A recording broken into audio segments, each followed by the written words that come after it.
இந்த எபிசோட நாம இயக்குனர் விக்ரம் ராஜேஷ் இயக்கத்தில் எழுந்திருக்கிற சென்னை சிட்டி கேங்ஸ்டர் படத்தை பற்றி தான் பார்க்க போகிறோம். இந்த படத்தோட கதையை பற்றி பார்த்தோம்னா, லிவிங்ஸ்டனிடம் அடியாளாக வேலை செய்கிறார் நாயகன் வைபவ் மற்றும் மணிகண்டன். லிவிங்ஸ்டனுக்கு தலைவராக இருக்கும் லீடர் அவரது வீட்டுப் பொருட்களை எல்லாம் கொள்ளையடித்து செல்வது போல் ஒரு போலி சம்பவத்தை நடத்த சொல்றாரு. அதன் பிறகு அவர் அந்த திருட்டை வைத்து இன்சூரன்ஸ் கிளைம் பண்ண இருப்பதாக கூறுறாரு.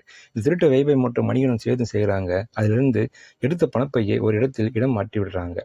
இந்த பணத்தை உரிய நேரத்தில் கொடுக்காவிட்டால் லிவிங்ஸ்டன் குடும்பத்திற்கு பெரும் ஆபத்து ஏற்படும். அவரது மகள் அதுல்யா ரவியை ஒருதலைபட்சமாக காதலிக்கும் வைபவ் அந்த பணத்தை எப்படியாவது திருப்பி கொடுக்க வேண்டும் என்று வித்தியாசமான முகாம்சம் கொண்ட ஆனந்தராஜ், மொட்டை ராஜேந்திரன், சுனில் ரெட்டி ஆகியோருடன் கூட்டணி செய்கிறார்கள். இவர்கள் அனைவரும் சேர்ந்து ஒரு வங்கியை கொள்ளையடிக்க திட்டமிடுறாங்க. இறுதியில் அவர்கள் முயற்சி வெற்றி பெற்றதா, தொலைந்த பணம் கிடைத்ததா இல்லையா, இதாங்க இந்த படத்தோட மீதி கதை. படத்துல நாயகன் நடித்திருக்கும் வைபவ் சிறப்பான நடிப்பை வெளிப்படுத்திருக்கிறான்னு சொல்லலாம். நாயகியாக நடித்திருக்கும் அதுல்யா ரவி அழகாக வந்து அளவான நடிப்பை கொடுத்திருக்காங்க. ஆனந்த்ராஜ், மொட்டை ராஜேந்திரன், சுனில், ரெட்டின் கிங்ஸ் என அனைவரும் கொடுத்த கதாபாத்திரத்தை உணர்ந்து நடிச்சிருக்கிறாங்கன்னு சொல்லலாம். டிமான் இசையில அமைந்த பாடல்கள்லாம் கேட்கும் ரகமா இருக்கு. டிமோஜா டாமின் ஒளிப்பதிவு திரைக்கதை படத்துக்கு பெரிதும் உதவி இருக்குன்னு சொல்லலாம். ஒரு வங்கி கொள்ளையை மையமாக வைத்து அதில் காமெடி காட்சிகளை வைத்து இயக்கியிருக்கிறார் இயக்குனர். மற்றும் அருண் கேசவ் படத்தில் காமெடி நடிகர்களும் சிறப்பாக வேலை வாங்கியிருக்காங்க. திரைக்கதையை சுவாரஸ்யமாக நகர்த்தியிருப்பது சிறப்பாக இருக்குன்னு சொல்லலாம்.